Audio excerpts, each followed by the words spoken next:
Hello, my name is Suman Banerjee. I'm from Stevens Institute of Technology.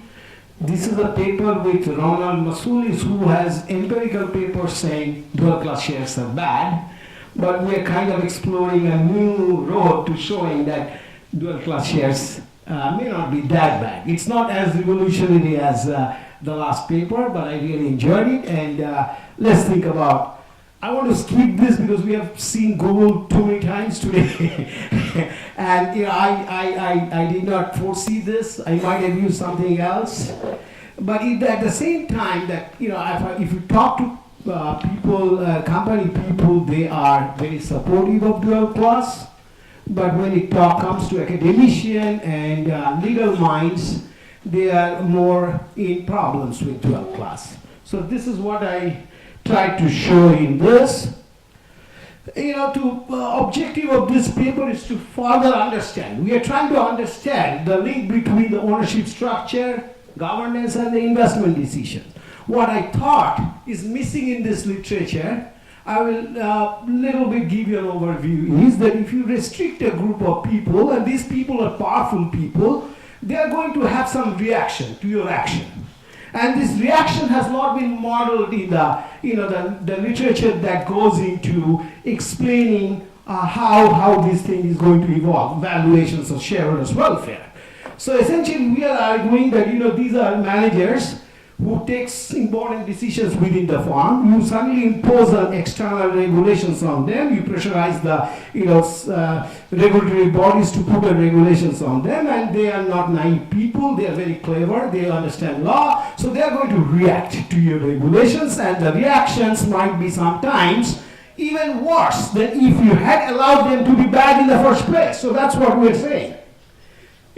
Prior literature concludes that dual class structures leads to lower efficiency in the market for corporate control, and we within this framework kind of show that that's true. It's true that if you hold the investment decision constant, we get back all the results that Grossman and Hart or Harris and Raviv or Bebchuk and Jindalis has got. So we kind of go back to this inefficiency result.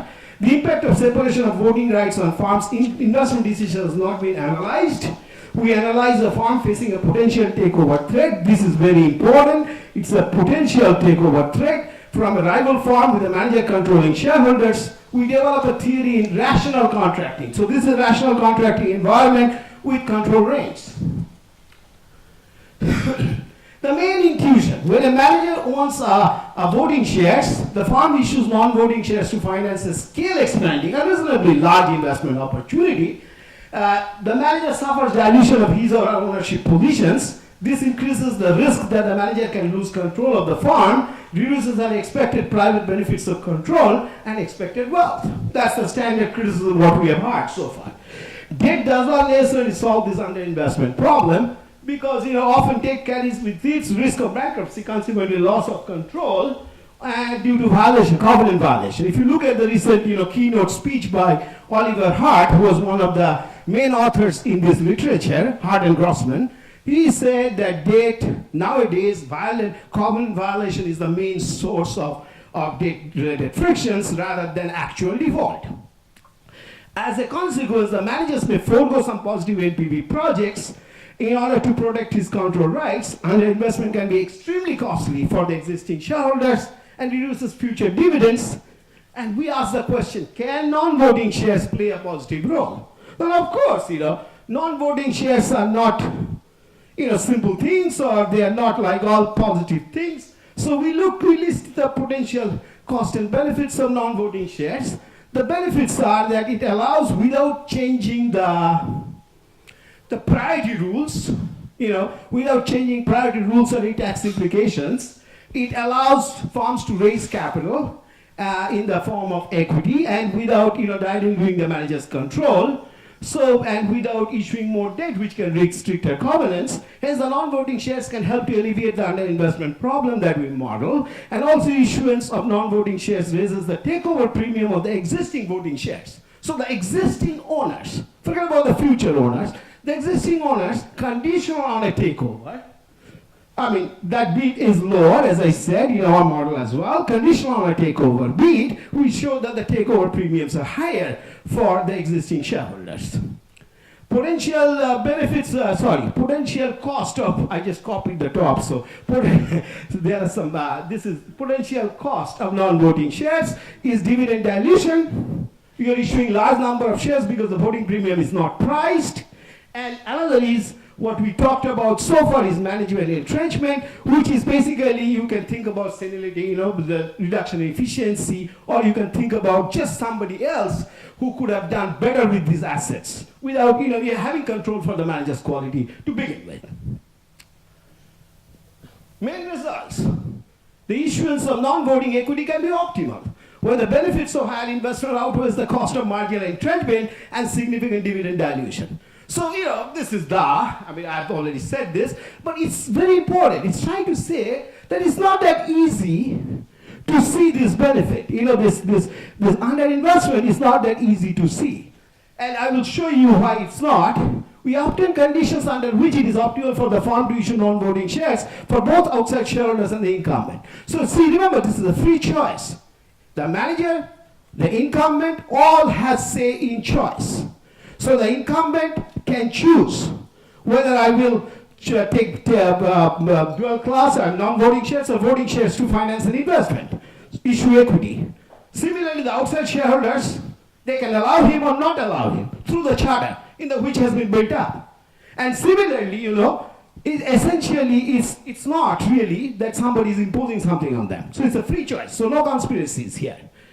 The model produces new empirical predictions regarding some of the predictions are being tested here. So I will incorporate some of these predictions that our model makes by looking at the papers that I was exposed to.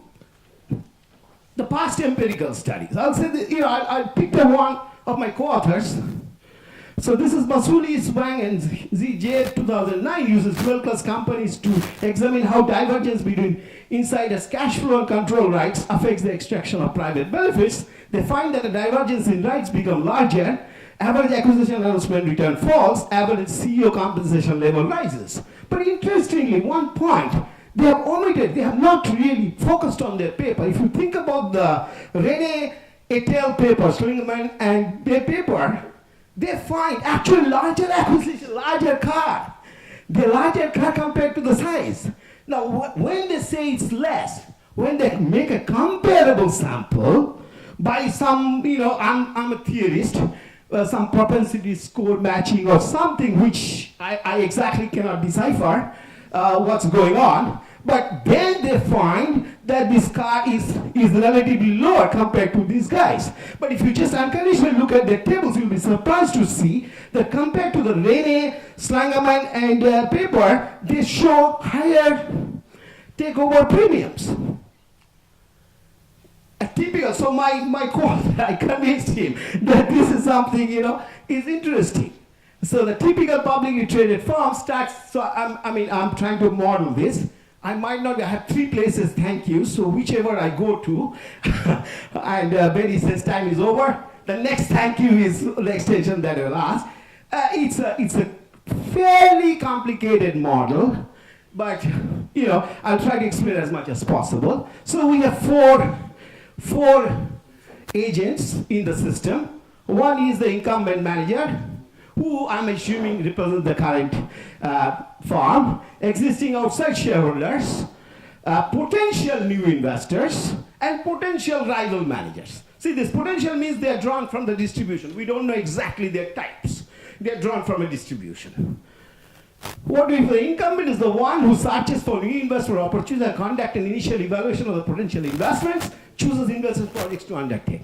So basically, shareholders have no way to know what is an investment opportunity or not until the manager walks into the office and says, you know what, I have a new investment opportunities. And what we show is that in the US, if the companies were allowed to freely choose all kinds of securities, the managers would have walked into the shareholder's office much more frequently than they currently do. But that's not observable.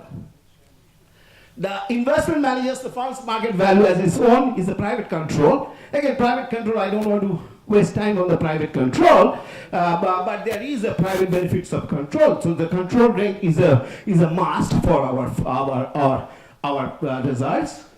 And the incumbent's ability to extract private benefits depends on efficiency. So some guys are, more sleazy than the others, and they're able to make more for themselves from the same assessment of the control.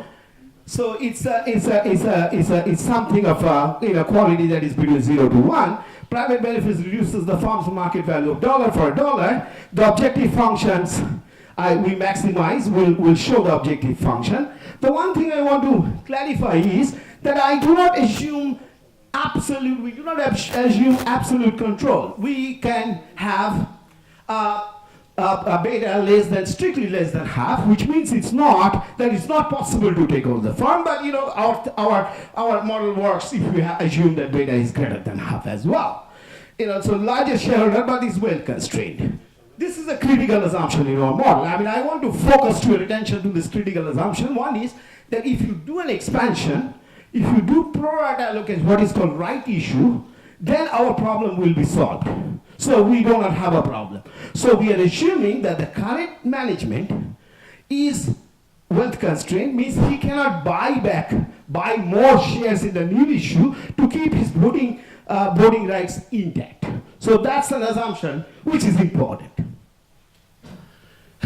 A rival's abilities are unknown. We don't know the rival. I'm thinking about the problem now. I don't know the rival. I'm thinking about, should I go for the investment or not? If I have to invest, I'm forced to right now issue only voting shares. So if I voting shares and certain types of rivals come over, there's a chance that I might lose control. That's what I can't read this. That's the problem. I see your point as well. Okay. So the existing shareholders are investors who own the firm. New investors buy securities that a firm issues to finance this new investment. Shareholders are able to influence board corporate objectives, simple majority votes. You see, all these things can be changed. I can make it super majority votes and all these things. Change in control. Each investor outside opens to maximize the value of his or her holding. The rival offers to buy the firm if he values the firm higher than the incumbent in public plus private terms. This is mundane. NPV has to be positive. This is the value. This is risk neutral one. So essentially, this is 0 on an average. PX is concave and differentiable. We need maximum at X bar. But I make a critical assumption here as well. I don't look at overinvestment. So what I assume is that the private benefits and public benefits are maximized at the same X. If private benefits are maximized at an X higher than the public benefits, then we might see overinvestment as a problem as well. So we upfront say, because we want to focus the underinvestment problem, so we maximize at the same level. If it is below, then it's fine, there's no problem. But if it is above, significantly above where public benefits are maximized, then you might see an overinvestment which we haven't considered. I do not believe that's a major problem, but we might discuss about it. This is the timeline. This is most important thing. The shareholders decide on the type of securities to issue to raise funds for the new investments. So this is, you can think about it in the company charter. Managers decide to amount of invest. He sells new equity to raising funds. New project is funded. If not funded at T equal to 0, the investors, competitors grab the opportunity. So the investor opportunity is one shot game to the firm. If he takes it, takes it. If he doesn't, it's gone. Somebody else takes it. If the rival arrives, if the takeover happens, then the rival is in control, otherwise the incumbent retain controls. So the takeover is coming forward-looking. I'm deciding before how much X to choose, given my charter. If the firm is liquidated, the shareholders get this as dividends, the manager gets BI. Where BI, the subscript I stands for either rival or the incumbent, whoever is in control at that point. This is very important. This is the endogenous, the control equation. You see, if I vote by this subscript 1 is really the one voting share. So the existing shares are all one voting. Now I'm adding on to the one voting shares. Now you see that in the denominator, of even the private benefits of control, which is shared in a control contest, N1 plays a role. If this is greater, then the incumbent retains control. I simplify this algebraic simplification, and I see that these are implicit functions of N1, where K1 is really the incumbent's voting share over outside voting shares. So this proportion is very critical. Change in control occurs when the rival can offer a higher price. Now I'm talking about non-voting. So this 0 is saying I'm funding this investment using non-voting shares. Now you see in the private benefit, there is no N0. Because the premium, the takeover premium, is only absorbed by the existing shareholders who are the voting shares in the firm. The non-voting shares are not entitled to this. But they are entitled to, by Delaware law, is entitled to entire public benefits that is observable. So this is what it will be I will only offer to buy the voting shares, and I will buy at this price. Again, after simplifying, I see this is the implicit function of kappa, which is the implicit function of the voting shares. This is very important, where AI is the public quality of a firm, of the CEO, the incumbent manager. AR is a random variable. AR is the public quality of a potential rival. So that's why it's a random variable. It's drawn from a distribution.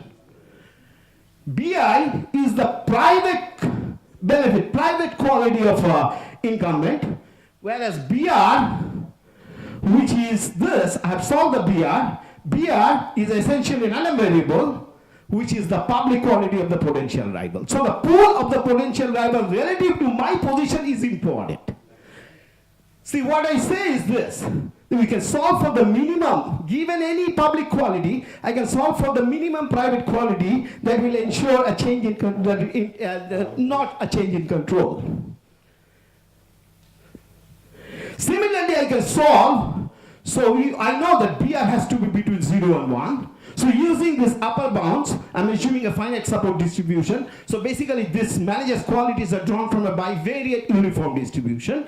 So I have finite support distribution. I can use the extreme values to solve for the upper bounds of the public quality and lower bounds of the public quality. Now I'm saying this. See, this is important. No matter how much game I play, if a really good public quality rival comes up, I will not be able to retain control. So a really good public guy will be able to take over the firm. No matter I issue dual class, I don't issue anything. Similarly, I'm saying this. If a public guy is so lousy that his public quality is lower than this lower bound, he won't be able to take the firm irrespective of my choice of securities. See, this figure will explain. I mean, these are, at this hour, this figure is kind of explains these 3 ranges. See, what I'm saying is this upper range, the takeover happens irrespective of the security design. In this lower range, takeover happens, takeover does not happen irrespective of the security design. The culprit is this middle range. This middle range is the culprit. And you see, these arrows are basically the securities issued in the future. So if one voting shares are issued, this middle range becomes suppressed. So basically the range over which private benefits play a role become compressed, very low range. But if the range over which, if you issue non-voting shares, you are pulling out, you are actually increasing the range over which private benefit plays a role. So the role, see, this is critical. These arrow directions are critical. In a non-voting shares, these arrows are actually reducing these efficiency zones. These are efficiency zones. And in the voting share case, actually new share issuance is increasing this efficiency zone. These are this upper bound and the lower bound that I talked about. Of course, this is the This is the objective function of the manager. This is the probability of retaining control. This is the objective function of the shareholders. They are maximizing by saying, can I choose a J, should I allow a 0 vote or a 1 vote share? This is the probability. This is the bivariate, the probability of manager retaining control as a function of X, the level of investment he chooses. So remember, he's maximizing this function. And maximizes this function, there are two elements of one. This is the increasing function of X. The dividend that he's going to get to himself is the increasing function of X. But this is, as I'm going to show you, is a decreasing function of X. And this is, private benefit is increasing, but because this is decreasing function of X, what can happen is he might actually reduce, by increasing X, he might reduce his expected welfare, in this case, the wealth. Please talk half as loud. I will try. Okay. This is the thing. This is fine? Perfect. This is the probability of takeover.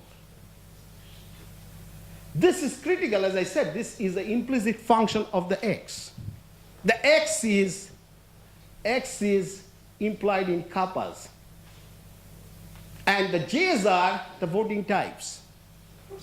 What I'm going to show in the paper is that this kappas for non-voting is decreasing function of X.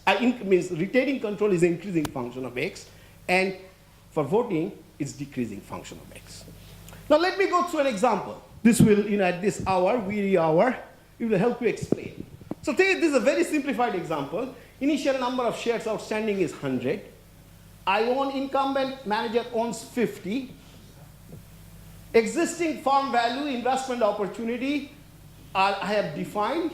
These are my investment opportunities. I can have 3 levels of investment: no investment, level 1 investment, level 2 investment. These are the public values. See, these are positive NPV investment. You see 110, 10 cents, 12 cents. It's decreasing return to scale is there, but it's a positive NPV. You see there are some private benefits of control. I'm assuming that the rival is very good. Rival has no private benefits of control. If I assume private, my case will be more supported. So I want to make sure that the rival is drawn from a distribution where there is no private benefits. This is my holding was 50%, so there is no chance of a takeover because takeover needs 50 plus 1. There's no chance of a takeover without any investment. So the probability I retain, if I don't do any investment, is 100% or 0 chance of a takeover. If we take over, the probabilities goes down. So if I invest, level 1, probabilities goes down by 5%. And if I invest 2, probabilities goes down by 21%. If I use non-voting shares to do the investment, this is my owner's percentage, so there is no change in the retained probability of control. This is very important, this table. This table, I've shown you the calculations here. Is essentially the manager's payoff and the outside shareholders' payoff. So this is the probability that the managers retain control with the NPV, and this is the chance that a takeover happens, and this is the NPV if the rival takes control. So this is the expected value, public value. Of course, I'm dividing the expected private value into 2 parts. That's why they get half of it, because 50% is the incumbent's ownership.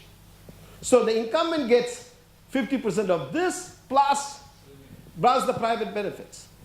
Plus the private benefits, which is this. So you see, it's very clear that the manager will not go down from 1 to 2. Why the manager will not go down from 1 to 2? Because his welfare goes down from 1.299 to 1.2817. So he will get stuck. Even though the shareholders wants to increase the outside payoff. Shareholders want the payoff to increase, but the investment to increase, because they are better off. 1.052 to 1.684. But what happens is, this does not, if the manager chooses the investment level, so the manager never chooses this. The manager always will choose 1, whereas it is optimal for the shareholders to do 2.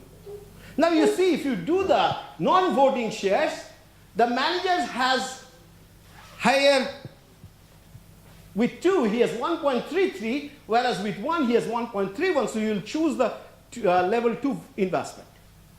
And the shareholders are also better off. The shareholders are also better off with 2. But look at this, this is very important.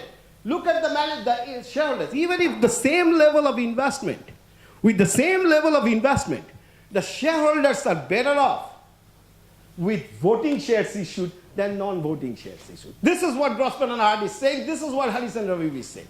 So if you control the same level of investment, you observe that the shareholders are better off with voting shares.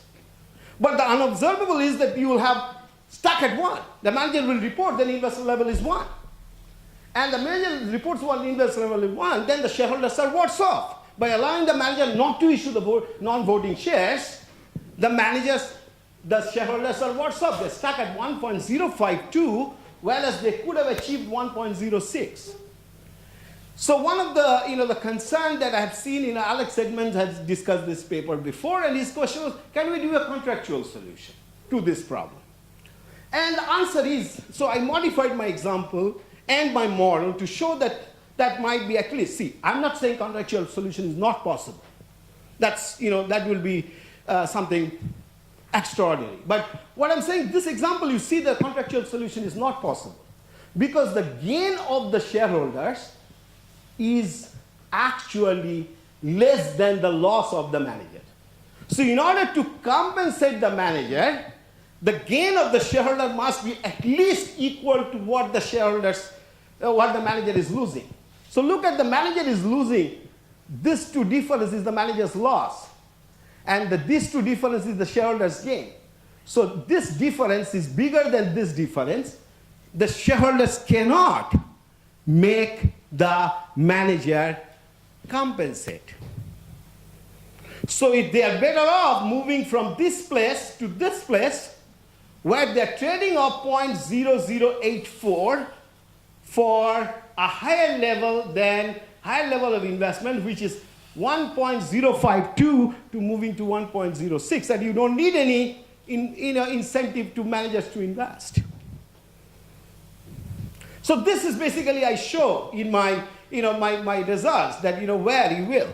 Now if the insider's ownership, the manager's ownership goes up above a certain level, he's hurting himself by underinvesting. So now underinvesting is not a problem. And if underinvestment is not a problem, you are better off with the Grossman and Hart result that you stick to 1 vote, 1 shareholder. You stick to 1 share, 1 vote rule. So if investment is a concern, so this is saying that manager owns a lot. So every dollar he underinvests, he's hurting himself 40 cents. If you hurt himself 40 cents, his expected gain from the private benefit is not big enough to compensate him. So it critically depends on the insider ownership. In fact, one of the counterintuitive results in our model is that if you don't own any shares, you never underinvest. So 1 vote, 1 share is always optimal. Because see, you're coming from this possibility to control your divestitures of control rights. And if you don't own to begin with, you cannot have that incentive. So you will never underinvest. And if you don't underinvest, shareholders are better off restricting you. So why do you think so many few IPOs, even they are allowed to do so many few IPOs, issue dual class shares, and 15%, 85% choose not to, even if they could have, because I'm saying it's an endogenous choice. So those who choose, according to my model, are optimally choosing. But many managers will, I'll show you, there's a very particular condition when the shareholders will allow. See, this is the underinvestment ratio. I'm done. This is the underinvestment ratio. And this underinvestment ratio is critical for the actual A to happen. Thank you.